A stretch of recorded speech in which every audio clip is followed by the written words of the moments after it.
Gulong me la tapa, no ko nga po ng do ko kung papa, la ba ko. Bon de, kuma da na gulong ka. Na ga na ba na ka ko ta ne. Sai ga ni ko ka na ka sin. Me ko. Au, kana da kai na da tong ko. No da ra ba. Ko na kam ko na ka ya na ba ti. Me ano. Ai, ne ra na ko kisma pa. Pa na ka ko ko na. A ko sa sa na ka ni. Ski ki ni. Ngay khăn mẹ ra là không có một cái thời gian để thông thái đây thôi phải lòng gà nhá sao sẽ cũng là không học vào đó mà thôi còn lo này này thuộc phần con lo khát con lo tức rồi tập thông thì tập này chuyện năm ngoài hay mà không đủ cái thôi đi xem ra đây cô À, vì sao hả? cái này đó cái gì đó chuyện thành nó xí đi biết mà quậy thằng nào ai đâm vào nó chúng ta nó thành được nếu chúng ta bị sao đấy chúng ta nói thế sao nó sẽ bị gì này là với lại tao phải được thằng nào cả mình cũng phải tao tôi nói như mày hay tao kiểu nào tao nó không nó không nó nghe là kiểu nào bắt cái mày tụi chúng chỗ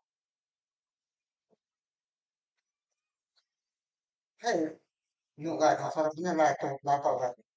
họ bảo cái cô đấy thôi chắc chắn nó vô thật nó chịu ai cả có cái mấy cái hay sai phải thấy đấy ui ui mấy cái ban này chúng ta mới rõ ràng là như này cái còn nên thế là chú ý một cái nó một chuyện là áo bảo không cái đó là cái gì mà đó anh đặt nào rồi cái đó anh đặt thấy chưa không không không là cái bảo thực ra cái này không thấy rằng cái cái này quay đi anh ra cái nào rồi nó coi sinh được thì thủ lắm Tam năm thế tôi làm thôi này nhiều lúc lại khó cái thằng khó nhiều rộng tôi may thì khó chứ chú giảm mà nhập này điều kiện này nhà khâu nó bè ai sao bây giờ ai không thể có năng ấy chứ chỉ cần trả cho mình là cái thứ này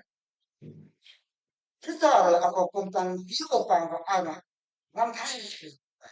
sao cái thứ nhiều tổng ra thì đâu mới được năm tổng thì đâu nó mới ra chỉ